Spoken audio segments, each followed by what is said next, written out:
You're live. Hey, everybody. Welcome back to Homestead HQ, where we talk about homesteading and preparedness. My name is Shelly, and we've got Brian Dudley with us here tonight. He's from B Homestead Radio. And then, just as always, we got Jason sitting over here, and he's going to tell you about some of our sponsors. Yeah, we're mixing it up a little bit. We wanted to go live to get some people riled up, some more people riled up about the festival, and get your butt in the seat there for the workshops and for the tickets, and also the charity dinner. We've still got some seats available. The charity dinner, if you're going to buy your tickets, you need to buy it tonight, because we have to turn in final numbers tomorrow morning for the girl that's doing the food. But hey, before we get started with Brian and talking to him, I wanted to hit two of our big sponsors for the show is VacMaster. It's vacmasterfresh.com. They've got a tremendous sale right now. I think it's their fall hunting sale. They've got an extra 15% off chamber sealers. I think 30% off tables and 15% off their knives and stuff like that. But you can stack that on. Use the coupon code Homestead. You'll get an extra 15% off your order. They're gonna have a chamber sealer on it in our raffle at the festival, so you can buy tickets for that. And then also Signature Solar. Use the code Homestead. That'll save you some money on your purchase there. And Signature Solar is a stand-up company. They donated a bunch of stuff to Grindstone for the hurricane. And they will be live and in person with their products at the festival Saturday and Sunday. And I know they're going to have some coupon codes for some extra money off for the show. So guys, come out to the festival, see those guys, support those people. And when you support those people, you're supporting us and letting us do this show twice a week. But we paid the bill. So now we've got Brian with B Homestead Radio. Brian, I just got back from East Tennessee, Western North Carolina. You sent us some stuff down there. We used all that stuff. It was cool. Tell everybody kind of what you sent down there to us. I opened up the box of goodies and I was like, ooh, I would like to take this home with me, but I did not keep any of it. So, well, what the need that was relayed to me by you was they needed handheld radios. They needed HTs. Because you had teams going out into the field and were working on 2 meter, 70 centimeter, and GMRS frequencies. So they needed radios to do that with. And with the shortage of power up there, what we did, we sent radios that could be charged for USB ports. And then we sent solar banks. So you could charge the solar banks during the day and then plug it in and recharge your battery as well. So you didn't have to use the wall wart chargers all the time. And we sent a supply of those up there to get that out, because that was the only form of communication they had going at that time. Yeah. Yeah. And honestly, even before this, cell phone service is spotty up in those mountains. And then cell phone service was horrible when I got there. I told my wife when I got there, I was like, hey, cell phone service is crap. I could get on Wi-Fi every now and then and do some Wi-Fi calls, but essentially making phone calls was crappy. Text would go through decent, but I would say probably 90% of the time I was there, I had the little SOS thing on my phone, the emergency only kind of deal. But yeah, the comms was amazing out there. And I'll kind of recap on some of it. The protocol out there was if you went out anywhere, you had to go with somebody else. There wasn't any, running around Rambo style by yourself. But when you went somewhere, they had to know where you were going, and you had to establish comms before you started doing any work. If you couldn't establish comms, you had to take a comms guy with you, and he had more equipment and everything like that. So he would set up and establish communications back with the fob, and then everybody in the team also had their handhelds. And then if you were going out to do saw work or anything like that, we had a medic with each team, and it was already predetermined your grid squares that you were going to be working in, and they had it. The helicopter pilots knew, where you were at. They knew the closest landing zone. So God forbid if something happened and they had to do a medevac, the communications was set up. They knew where they were at, and they could get a helicopter there in minutes to your location to save you. So that's kind of the plan that was set up with Grindstone, and it was an amazing plan. It worked. We had comms set up all over the place, even when the cell phones weren't working. Well, that's that Saturday morning, a local ham, and let me reach up and get his call sign. Kilo 2 Delta Mike Golf, K2 DMG, got on the repeater that's up there. And that repeater was 145.350 and started broadcasting. And that was their communication links right there. Yeah. That set it up. People were radioing into him, and he was relaying messages, getting messages out. They were doing welfare checks. People were asking, where can I get propane? Where can I get gasoline? And other people were contacting him, say, okay, you can go to this corner. This store has gasoline. This store has propane. Yeah. And again, it was all through radio. And my understanding is they're still broadcasting up there. They moved to a different repeater, 145.190. And if you'll go to Broadcastify, you can listen to that repeater, because that's how we were listening to it to hear what was going on up in that area. And he did a fantastic job up there. Yeah. But it was all through the radios. And one of the things that we need to stress is it doesn't matter if you've got a $400 ICOM or you got a $30 Bofang.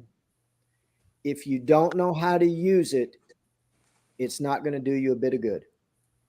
Exactly. And that was one of the lessons that they learned up there. People had radios, but they didn't have them programmed. They didn't know how to program them. So basically it was just a brick. Yeah. And I've put it in there before and told people, there was one guy that I was trying, I mean, he's a retired Ranger, and I was trying to talk to him, and he was like, I've got the radios. I'll figure out how to use it when the time comes. And I told him, I'm like, would you do that with your AR-15? Would you just buy it, not even load it, not even do anything, and just set it by your bed and wait for somebody to bust in your door and then learn how to use it? He's like, well, no, that's stupid. And I said, what you told me was stupid also. And it kind of clicked with him, but he still didn't do it. So, yeah. Radios aren't plug and play. Yeah. It's not like your phone where you've used something similar before. You can turn it on and start punching a couple of buttons and it works. Yeah. This you don't, because it works off of frequencies or channels. And you need to know, if I need to talk to you, Jason, I need to know what frequency you're on or what channel you're on, before I go out. And because that's what your comms people did. Yeah. They knew what frequency or what channel, depending on whether you were on ham or GMRS, that you were going to talk on. So you could make communications and you could talk on the radio. Yeah. And the thing is too, and before we get too deep, there's a big misunderstanding. A lot of people are like the sad hams, and everybody's all the sad ham, and it's all the ham radio operators are old curmudgeon 80-year-old guys that ride in hover rounds, and when you try to do something, they're going to jump all over your butt. And that's not the truth. I think the oldest guy out there working comms might have been 50-ish, mid to late 50s was the oldest guy that I saw out there working comms. I mean, I'm not a young guy anymore. I think I am in my head, but I'm 46 and I've got my general license, and I'm as not by the book as they come on ham stuff. So I follow the rules most of the time, but don't get into that mindset. It's a bunch of old curmudgeon guys. They're out there, but there's people like me that'll bend the rules a little bit if we need to. Well, and that's like the guy that was doing the repeater. It didn't matter whether you were a licensed ham or not. Yeah. If you got into the repeater, he was going to take your information. He was going to help you do what you need to do. And in an emergency, the rule says you can use the radio whether you're licensed or not. Yes. Right. I never thought that, like Brian said, or Jason said, that it's a bunch of old curmudgeons or whatever. I never thought that about ham radio stuff, mainly because my brother is a ham radio guy and he's younger than I am. But the thing that about me is it's always been kind of intimidating because there's so many rules about it. And then you have the equipment, and the equipment is like my brother builds his own stuff. That's totally intimidating to me because I'm like, I'm going to end up frying myself if I turn this thing on or whatever, just because electricity and I don't get along. But the thing about the workshop that we're having at the festival, I have been to Brian and Susan's class, and they are going to explain it to you in a way that you understand. It's not like they're really good at not assuming that everybody has all the information and just assuming that everybody doesn't have any information, and they talk to you at that level. Now, I mean, I'm sure if they figured out that they had a bunch of professionals in the class, they'd ramp it up a little bit. But if you're intimidated by the whole radio thing, this is the class that you need to come to, because it's not that they take the intimidation out of it, I guess is what I'm trying to say. They make it where you can understand what you're doing. And even if Brian explains it all to you and you sit there and go, I don't even understand the words that are coming out of your mouth. Yeah. He will use different words and he'll make sure that you understand it. He makes time for questions. Him and his wife are great with this. And Susan will explain it if you don't understand it from Brian. Right. Exactly. And she makes it very not intimidating. Yeah, she gets that teacher voice going. She spent 42 years as a teacher. Yep. And she'll get the teacher voice going. And we remember when we first started out, you have to learn the language. And we would be at a ham club meeting and they'd start using all this language and stuff. It's like, whoa, wait a minute. What are you talking about? We don't know. We don't understand because they use a lot of abbreviations and all that. We try not to do that. We try to break it down for you. And like Shelley said, we're very open to questions. Yeah. Because we remember how hard it was to get started. And that's why we do these classes. Yeah, exactly. And ham radio and not necessarily just ham radio, but GMRS, any of your radio communications, they saved lives, and they're still saving lives over in East Tennessee and Western North Carolina. And that's just what's going on right now. I know there's all kinds of other instances where lives have been saved because of radio communications. This is not just a one-off thing of it's like, this thing happened, this 1,000-year flood, and we needed comms on it. It's everyday crap can happen to you. The cell phone outage we had several months ago. Yeah, that was it. There was a guy and his family that was driving across Death Valley, out doing the touristy things. Their car broke down. He was a ham radio operator. To break down. Yeah, not a good place at all because it was 100 and something degrees out there. Yeah, exactly. And he got on his ham radio and reached out to somebody in 5 states over. Somebody heard him, responded to him, and through a chain of other hams, they got to the Park Service and got somebody out there to find him. That's amazing. Because his cell phone wouldn't work. They had no cell service where they were. And if it hadn't been for radio, they possibly could have died. Because it was that hot. They had no supplies with them, no nothing.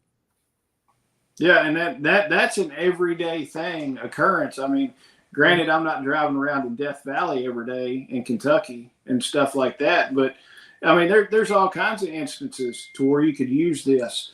That's why I'm wanting to build our comms for our group a little bit more than what they already are. I'm wanting everybody in our group to at least get their general license. I mean, because then it opens up the HF capabilities to where we can talk longer distances. I checked, like Shelley and I, we know the mileage, how far we are away, but I looked at, we need a 150-foot antenna at each other's houses to do 2 meter. And I'm like, we're not ever going to get that. Let's just do HF stuff. So that's one of the big things that we're going to work on more as a group is getting everybody licensed, getting everybody the equipment, and then practicing. I want to do it once a week, have a net with the KSL members once a week. We'll set it at a certain time, and then we get on there and practice because it is a perishable skill, right, Brian? Oh, it is. It is. I know when Susan and I aren't on the radio, we do a lot of what's called parks on the air. So we go out and set up in a national or state park with our radios, and that's kind of in an emergency type environment because you're putting your antenna up. But we're out there working the radio, and if it's been a while, it takes a few minutes for my ear to catch the call signs again, and things to start flowing. So, and that's usually on HF. But what you're working on, the 2 meter side of it, a lot of people have 2 meter nets out there. They run the high frequency nets, and you've got to practice it and develop what's called a pace plan. Yeah. For communications, you have a primary mode, an alternate mode, a contingency, and an emergency mode. So when you get out there and your cell phone doesn't work, well, what am I going to use then? Yeah. What have I got available to me? Oh yeah. I'm really thinking about getting a couple satellite phones. After we got a company that donated two to let us use when we were out there with Grindstone, and they were a lifesaver. Those guys were using those quite a bit, and I got to get over the price tag first. Yeah, well, now what Susan and I carry are SpotX. Yes. They're satellite text messages devices. Yeah. The Garmin InReach is another good one. And so that is an alternative to that. It does require a monthly subscription fee, and you get, all that type stuff with it, but it works. It's not instantaneous like it is on your phone. It takes a little while because it's got to go up and come back down again. Yeah. And but that is an alternative, And the GMRS license that you were talking about, that's a $35 license that you just get from the federal government. No test required. You go in, you register, you pay them the $35, and that is good for the whole family. Yeah. All right? That's good for the whole family. Yeah, and Evan did donate a bunch of radios too. So I never did see him out there. I was hoping to see him out there. So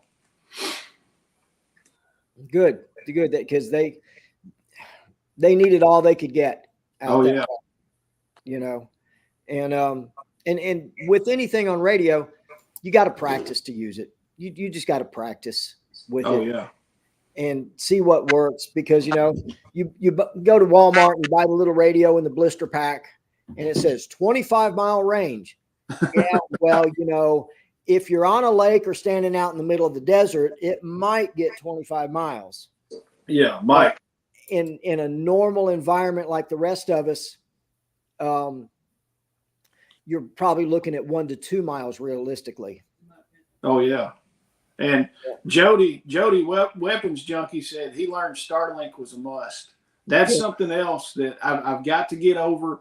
The initial price on the Starlink's not bad, but I got to get over that $120 a month thing. Yeah, that's pricey.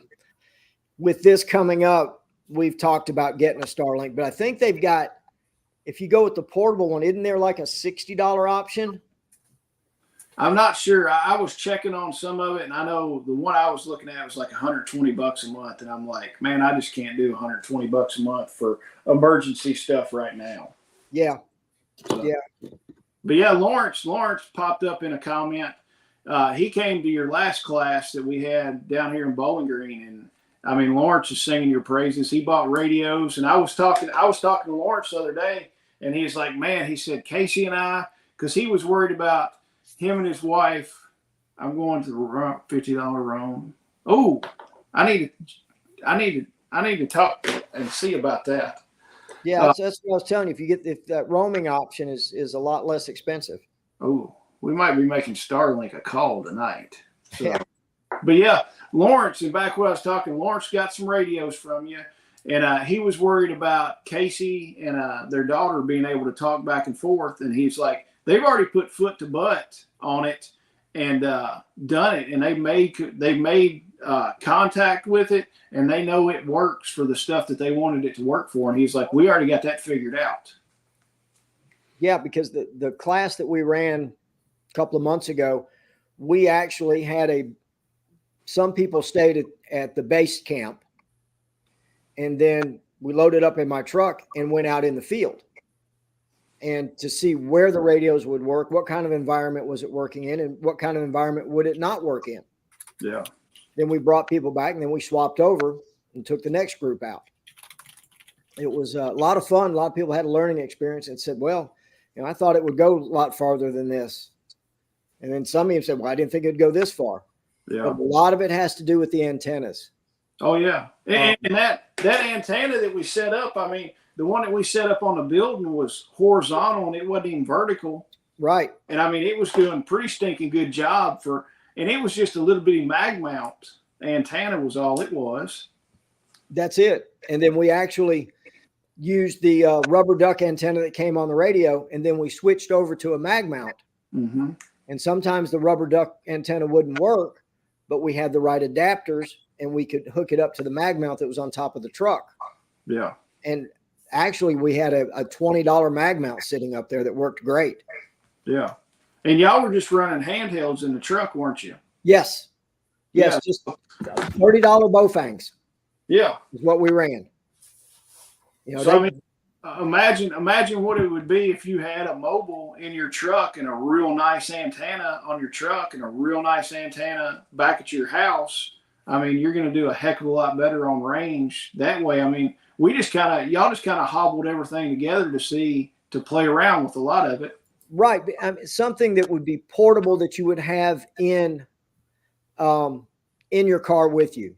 Yeah. That wouldn't take up a whole lot of room and was not expensive. And that was one of the keys. Ham radios, like any hobby, you can spend as much money as you want to on it. Yes, you can. And you can get real deep into it. Yeah. And Lawrence said he was impressed with the 100 watts in the wire. Talk about, kind of tell them what you did with the HF setup. Nobody, well, Mark, if Mark ever throws a throw bag for an antenna, you need to get back, because that man will kill you. Yes. For real. Yeah. Your aim wasn't real good either, if I seem to recall right. But I didn't try to kill anybody, though. That's the thing. Mark was out for blood, I think. Yeah, no, you just kind of launched it about 3 buildings over. That's all. But what we did on a regular ham radio, we were using an ICOM 7300, I believe, at that time. I make antennas, in-fed antennas. They're about 62 feet long. And you use an arborist throw bag, put a line up in the tree, pull the antenna up at 62 feet long, connect it to the back of the radio, boom, you're talking. You don't have to have the big towers and the big massive antennas like you used to see. You don't have to have that to be effective anymore. Yeah. And especially, I mean, what you see with the guys that have the big antenna arrays and stuff like that, they're doing a lot of DXing. They're doing the longer distance stuff. Yeah, they're going for Japan and Australia and England and over into Russia and places like that.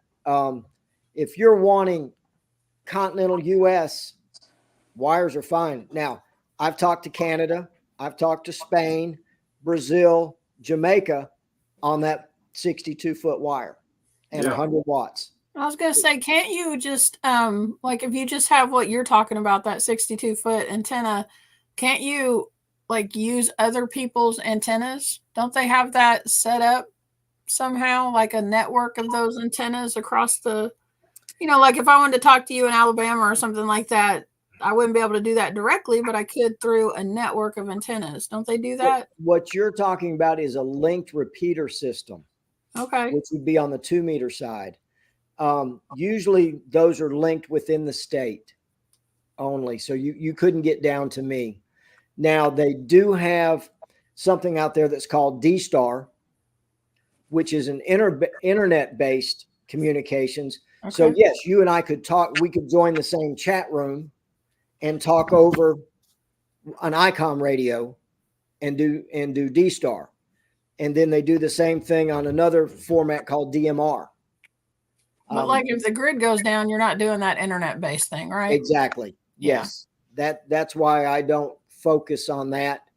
I mean, it's out there, it's available, but we try to keep things simple, for people. And it doesn't matter if you're using this $30 Bofang, it works fine. The secret to radios is the antenna.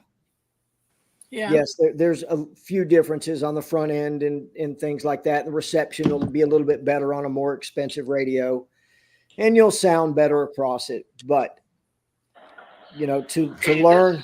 Hold on, they're talking to me. And that's another form of communication that you can use. Zello. Yeah. Yeah, we've done that at work before, but we had it for our first responders at work, but we had issues with it. It didn't always work great, and we needed something that was going to work in an emergency. So sometimes Zello goes down. I know when Helene was coming through and Milton was coming through, I had a Southeast regional Zello net for my group that I'm a member of, and it stayed up for 24 hours. That's good. And then we had members checking in. But it does require the cell tower. So if the cell towers get wiped out, it's not going to work. Yeah. Oh, yeah. And I mean, running back to the your 62-foot wire and your 100 watts, I'm more focused on, I could care less about doing DXing and talking to somebody in Japan or Australia. That's just that's not my jam. My antenna that I've got up for HF, I literally put it up with an 8-foot step ladder in between two trees. And I was hitting 500 to 600 mile radius around Bowling Green. And I'm like, dude, that's good enough for me. And you can replicate that too. I mean, you could literally take that and set that antenna up anywhere, just like you and Susan are doing the parks on the air. Mm-hmm. You can set that thing up. Once you get proficient at it, you can set an antenna like that up in less than 10 minutes and be rocking and rolling in, 10 to 15 minutes. Yeah, it doesn't take long, and it works well. And depending on how you put that antenna up, you can stretch out across the United States. Like I said, we get to Canada and other places on that wire, or you can go within that 3 to 500 mile range. Yeah. NVIS, it's referred to, near vertical incident skywave antenna, and you run it more horizontal. So the radio signals bounce up and come straight back down again. Yeah. And it works well. And especially if you're in the mountains in the real hilly areas, you can use that and bounce over the top of that mountain where your 2-meter radio wouldn't do it. Yeah. But your HF rig would. Yeah. And it's amazing once you get in and start looking at all the different stuff you can do, and you can be frugal about a lot of it. I mean, I know a lot of the guys, they can take, pretty much any piece of wire and make an antenna. And hell, I mean, you could take barbed wire if you really wanted to and make you an antenna with it. It might not be the best in the world, but you could figure something out with it. Well, that's it. As long as you know the math formula for what frequency you want your antenna to work on, you can take electric fence wire and do it. You can take regular Romex and make an antenna out of it. So, yeah, anything you want. There's some YouTube videos out there of guys using bed springs to make an antenna with. The guy wires holding a telephone pole. I don't recommend that one, but they've done it. They've used all kinds of different things to see what works. Yeah. Shelly, put a link up to Brian and Susan's class, can you? Sure. So, Brian, and for everybody that doesn't know, the festival is this coming weekend, the 26th and 27th.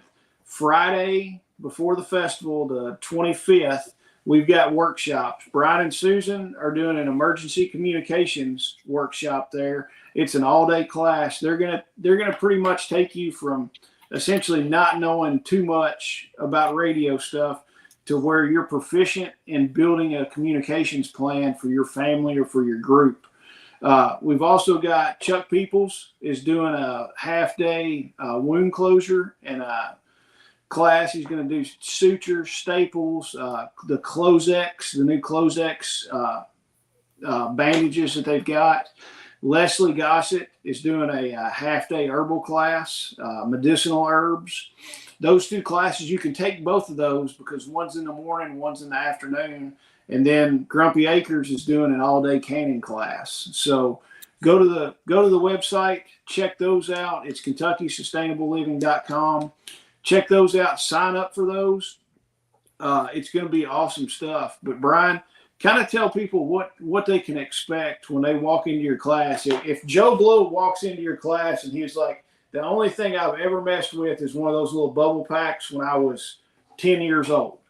Right. We will basically, like you said, take you from not knowing anything to having a basic knowledge of it. We provide radios. If you don't have to bring your radio. We will give you a radio and we show you how to program the radio. We talk to you about antennas, little radio etiquette on there. We send and provide sheets with links on there. So if you want to get your GMRS license, well, you go to this link to get it. And if you want to do it right there, we'll walk you through all the steps to get that license. Okay. At the end of the day, we have some people that are coming in that want to test.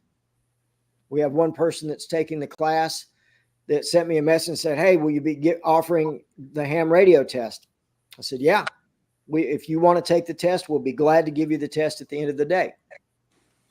And so we've got that one person that's taking the class that's going to test. I think we've got one or two people that have taken our class previously that are going to be testing. Yeah. Shelly, you coming to test with us? So that means I have 7 hours to study and then I can come to Yes, you'll have 7 hours to study. The big and let me touch on one point with that. And I get blasted a little bit about this, but I do it anyway. The test, when you pass the test and you get your license, that's your learner's permit. Right. It's the beginning. It's the beginning. And then you rely on people in the ham community, your Elmers, as they're referred to, on teaching you ham radio. You know, and we're out here. We get email messages from people that have attended our classes. Say, "Hey, I'm trying to do this and it won't work. Why?" We respond to them. You know, that's what we're here for, is to help you through the stages. You know, we can point you in the right direction if you want to get licensed. You know, where's the best place for me to go study to get licensed? You know, you've got ham radio prep. Guaranteed to pass? No. So I'm going to tell you right now, you are not guaranteed to pass. No. And I am witness to that. You have to put the time in. But now our emergency radio class that we're doing is not a test prep class. Right. This is how to develop a PACE plan for your family for communications, what's involved with that, how to use the radio, how does the radio work? What's my environment? I'm in an urban environment. Well, you need to kind of do this information in an urban environment. Well, I'm out in the country. Well, we can do this. We've helped groups set up communications between in-town business and out-of-town location. You know, my homestead's out of town, but my business is in town, and I want to be able to talk to the two. Yeah. Well, we've worked out a plan for them to be able to talk to the two and make it work.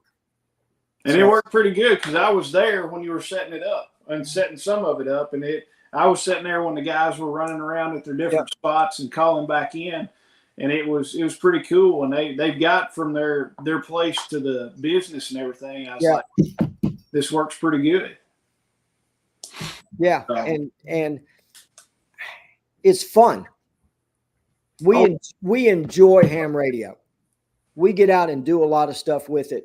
like I said, we go out and do parks on the air. It's something she and I like to do together. We go out, especially when we're traveling, and we'll stop at a state park, set up, make a few contacts, talk to different people across the country, pack the gear back up, get back on the road. Yeah. And we were looking, and there's no park close to Bowling Green that's on the list. Mammoth Cave State Park, I think, is the closest one. Is Barron closer to me than it's closer to Jason? Yeah. Is Barron River State Park, Barron River Lake not on the list? I didn't see it. Well, I don't know. That's one thing. Because I think my brother's ham radio club does stuff out there. Well, we'll look it up. One thing that I want to do is do some parks on air stuff. I've never done it. It seems fun to me, but I run out of bandwidth on doing that stuff. It's like I've got to make it a priority. Well, yeah, and we do it, one, because it helps us stay in practice setting our radios up in an emergency communication situation, because the larger the 100-watt and smaller ham radios, the HF rigs, all run on 12 volts. Yeah. So we're out there with a 30 amp hour lithium ion phosphate battery. We'll talk all day long on it. Yeah. And then we were at an event a couple of weekends ago, and we were spending a lot of time on the radio. Well, we had a couple small solar panels that we just hung up and charged the battery as we were talking. Yeah. Never ran out of battery. So but it's stuff like that we teach in the class. You can do this, you can do this. It doesn't cost a lot of money. And used equipment, go to Ham Fest, which are like ham radio flea markets. Yeah. You can go out there and buy used equipment. Just don't get run over by the hover rounds. Yeah. Yeah. That was the thing. The first Ham Fest I went to was up in Cave City. And I looked at my buddy. I was like, I found my market. And he's like, what are you talking about? I was like, I want to buy a bunch of hover rounds and rent them to these dudes at the Ham Fest. And he was like, that's wrong. He's like, but it's true. You might make some money. Yeah. Oh, yeah. Yeah. And I mean, I'll tell you this, talking about buying stuff at Ham Fest, both my HF rigs that I've got are both used. I bought them used and saved a good amount of money on them. There was nothing wrong with it. My Yaesu 450 that I've got, I don't know how old it is, but it's got some years on it. But the guy that had it, he still had the original box, all the paperwork, all the packing with it, and he had taken and had a whole notebook of notes and stuff that he had written in there, and anything he had done with the radio. I'm like, this is better than brand new. I was like, oh yeah. I was like, this guy, there's like half a notebook full of notes and stuff about that radio. And I'm like, this is pretty stinking cool. Well, our first radio was the Yaesu 450D also. Yeah. We owned that radio for 2 years, and we listened on it for 2 years before we got licensed. Yeah. Because we could not find a group in our area to help us get licensed.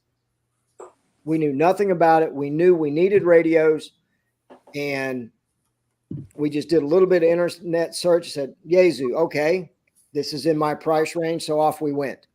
Yeah. And so you don't need a license to listen. Exactly. And I mean that's the big thing. I mean, coming kind of full circle with this, doing this kind of stuff. And these are skills, every skill that you gain is something that's going to keep you alive in a grid down situation. This is just another tool in your toolbox. And I mean, honestly, stressing everybody's looking right now, the election. Everybody's like, oh my God, what's going to happen with the election? Get your ass to class and figure out some of this stuff. And I mean, you can figure some of it out, and you can get radios sent to you before the election. I mean, Lord, if you show up to the festival, we will have a booth set up there at the festival with lots of radio gear in it. Yeah. The tech, are they still doing tech license online? Yes, you can. Yes, you can take your test online if you want to.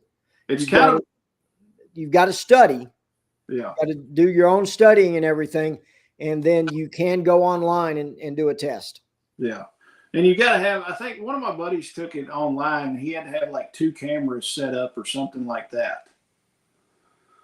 Yeah. So where you could see if you were cheating on it and that kind of stuff. Oh yeah. I mean, you got to have a lot of cameras on it. Yeah. And so that's most of our testing is done in person. Yeah. Should be the license to talk. Well, some of the stuff that comes out of Forrest's mouth, he needs a license to talk. So. Don't be knocking Forrest. Hey, Forrest, whenever Forrest drives through Bowling Green, he calls me and it's like, "You want to go eat lunch?" And I'm like, "Yeah, sure." So Forrest and I eat lunch every now and then together. He's taking 2 kittens off my hands, so we're not bad mouthing Forrest. Yeah, there you go. But yeah, guys, get in here to this class. Yes, the economy sucks. We don't have a lot of money. I hear that all the time. I mean, it's the same way with me. I'm not rolling in dough, but this is something that can honestly save your life, and you can use this stuff every day. Come to the class, learn the stuff, get the skills, and then buy some equipment. Go down, take this workshop, figure out what you want. Brian and Susan can lead you along. You tell them, "Hey, I want to do X, Y, and Z." They're like, "This is what you're going to need." And they can get you a prepackaged system that you can leave the festival before the election and the boogeyman gets you, and you can go home and have this stuff set up. And you'll have the understanding on how to use it. Because, civil unrest after the election is possible. All right?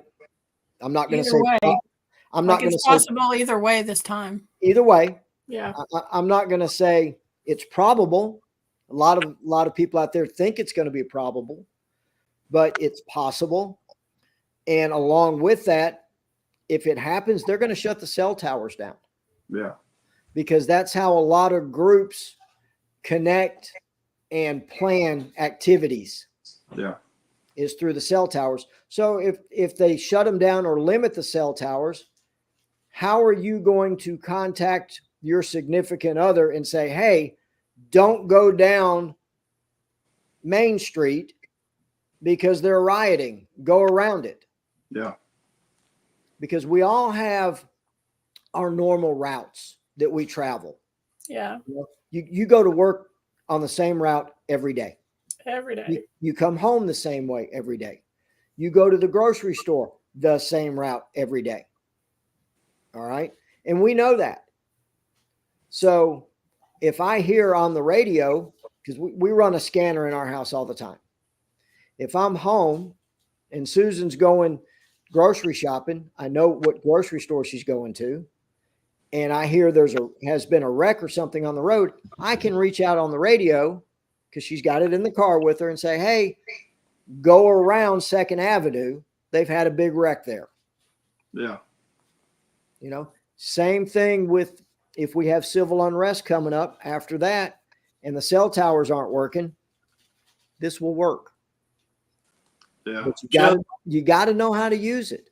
Well, I'm like 95% certain that the people, after what happened with Helene, the people that are left in Eastern Tennessee and Western North Carolina, if they are able to rebuild, there's a lot of skepticism about that, but if they are able to stay there and rebuild, more than likely they're going to have some radios because they have seen the importance of communication in an emergency firsthand. Yes. There was a guy, and Jason, you have to help me out on this, on one of the mountains up there using a 5-watt, $30 Bofang. Yeah. And got help for his family up there. Yeah. I forgot how many were in that group, but it was a group of several people, and he was using, the $30 5-watt Baofeng, and he was able to save all those people and get supplies and get help up there where they needed it. So I mean that right there shows you spending how much is your life worth, and how much are your kids' lives worth and stuff. Right. I mean, you'll go out to dinner and drop $100 for you and your family to eat dinner, but you won't drop a few $100 to save your kids or your wife's life. I mean, or you'll go buy that new Gucci AR. and do that. I guarantee most of the people on here have enough ARs and enough ammo that they don't need another AR, that they need to spend some money on their comm stuff. Yeah. And comms goes right along with it, because if you're out doing the things, you got to be able to talk to the guy that's doing the things next to you. Yeah, exactly. And I mean, you're going to use communications far more than you're going to use a gun. Right. So, I mean, when I was over there, pretty much everybody was carrying a gun on them, but nobody was using their gun, but everybody was using their radios. Exactly. Yeah, it was Little Germany. Yeah. Up there. Was that that was Weapons Junkie that posted that? Was some of that you hiked up there, was that the stuff that Evan donated from Yeah, he took a load of stuff from Evan from Radios Made Easy. Yeah. I couldn't, my stuff came up later. I couldn't get it there in time to help. We were actually out of town when all of that happened. Yeah. But as soon as I told the guys that were unpacking all the UPS and FedEx and everything, I was like, there's a box coming with my name on it. Let me know when that stuff comes. And as soon as they got it off the truck, they hollered at me and were like, hey, come up here. So I ran up to in the talk and gave it to the guys, and they were like, cool. They started opening everything up, getting stuff programmed, and they're like, we're going to send all this stuff out. And I'm like, that's amazing. That's what it's here for. Go. Yeah, because I even sent a programming cable with it. Yeah. Particular radio, so they, in case they didn't have one, you never have too many programming cables. Oh no. They could hook it up to their laptop and download their standard frequency program into that radio and make it real fast to hook up. Oh yeah, and I mean, pretty much everybody had radios on them, and that was the way. Most everybody with Grindstone was communicating. Of course, everybody was talking, using cell phone and stuff too to talk back, to the house and stuff like that. But yeah, like I said, a lot of that stuff couldn't have happened without radio communications, whether it be GMRS or whether it be ham radio. To the Grindstone phone. Okay. Yeah. He said the sheriff deputy hiked it up the mountain. It took 3 hours for a 4-mile trip. Yeah. Oh yeah, Little Germany was cut off big time on a lot of stuff. I mean, they were having to hike stuff in most of the time, and I don't even know if they've got a road in there yet or not. So, but yeah, there's some crazy stuff going on in Little Germany. It was an effort to get stuff over there. So I didn't go over there. I wanted to go, but I just ran out of time, and I was doing other stuff. So.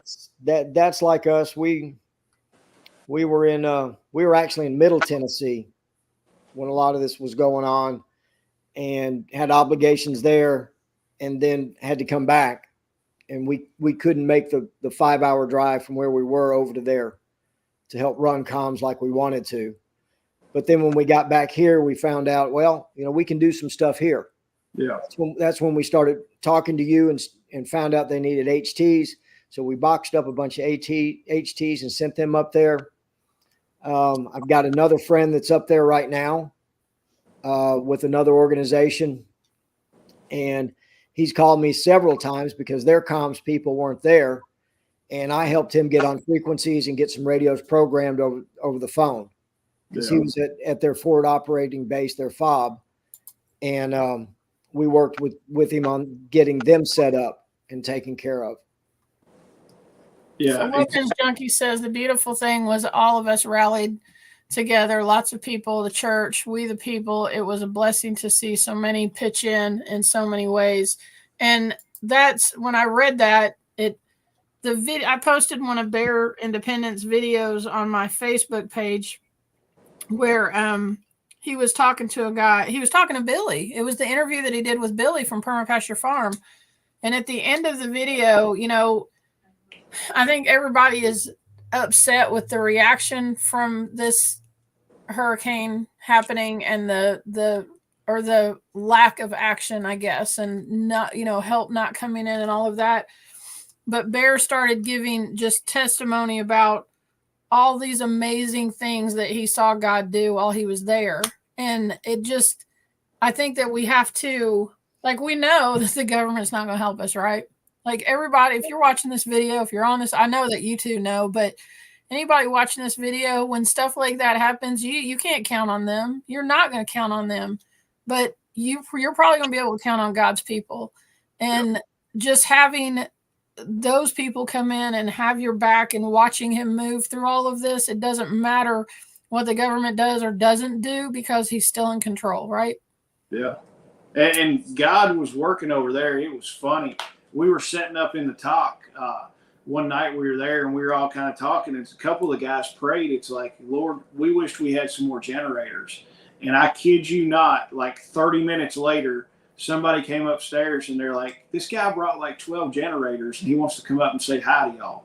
So like this guy came in and they're like, God answered that prayer right then. Yeah. 12 generators showed up a few minutes later and they're like, this is amazing. Everybody had goosebumps and everything on them when that happened. But I saw that happen a lot. People were pitching together. And to be honest with you, I don't know what that would look like if like all the people that are talking on here, Joe with Weapons Junkie, people like that, I don't know what state that place would be in if those people did not do what they did. Right. So I can guarantee it wouldn't be as good as it is right now, and it's still not super good the way it is right now, but it would just be horrendous if it wasn't for people, your private citizens doing stuff. Well, that's the way it used to be. Yeah. People didn't rely on the government to take care of them. Right. They relied on the community and their church. Yeah. You had problems, you went to the church, your church, and it would help you. Yeah. Your community will help you. Yeah, exactly. You got to be active in the church and active in the community. Right. Yeah. I agree. Well, guys, we're coming up on an hour. Jason, we've already talked about the different workshops that are going to be happening on Friday, but the workshops are actually separate from the festival. We would love for you to come in and come to one of the workshops and then come to the festival. But the festival is going to be the 26th and 27th on Saturday and Sunday. The doors will open at 8:30. The first speaker starts at 10. We're going to have on both days. We have tons of vendors. And all different kinds of stuff. We always try to make sure our vendors are like selling, that they have preparedness stuff or homesteading stuff, handmade stuff, all of that kind of thing. It's not going to be like a yard sale type thing or a Tupperware party or whatever. Not knocking those things, but we want to keep with the homesteading and preparedness theme. We've got several speakers. I'm going to run through the list just real quick. We've got Sean Terrio that's going to be talking about using your electronic devices, but not being plugged into the matrix. We've got William Bond, who's going to be coming and talking about the permaculture homestead. And then he's also going to be demonstrating how to build compost.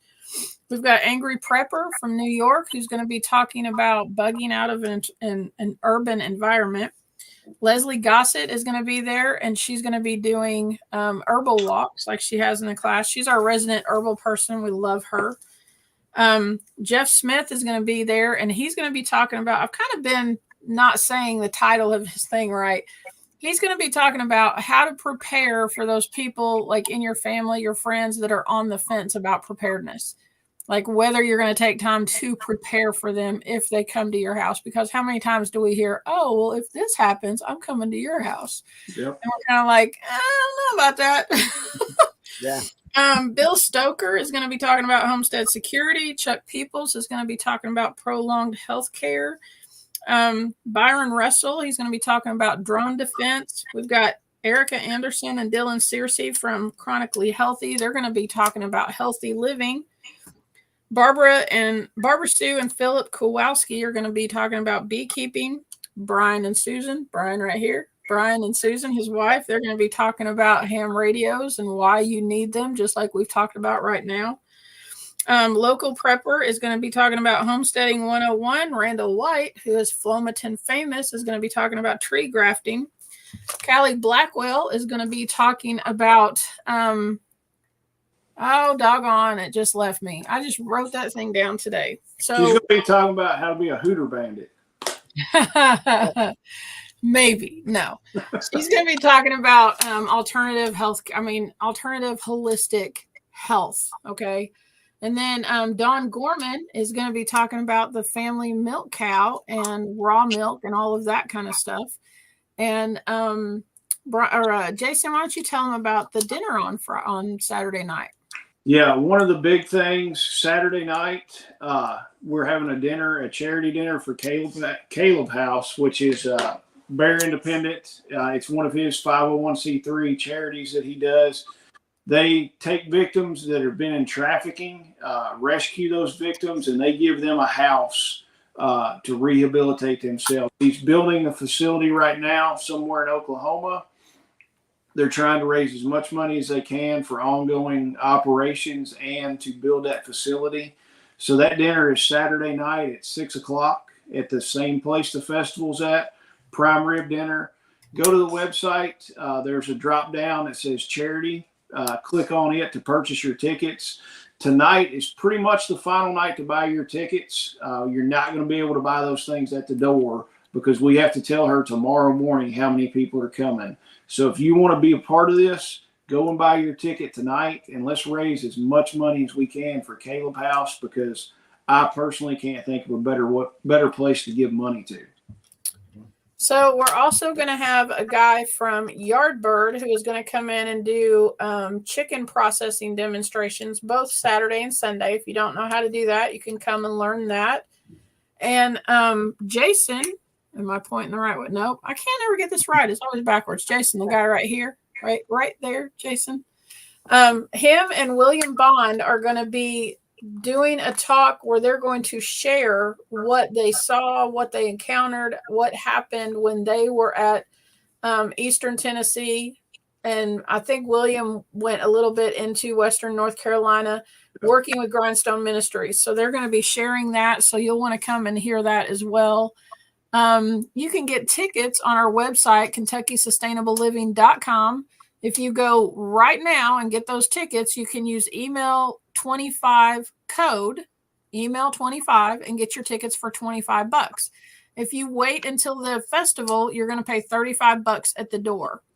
Children 17 and under are free. Yeah. I think that's it. Did we cover everything? Yeah. And guys, go sign up for these workshops, whether you do it.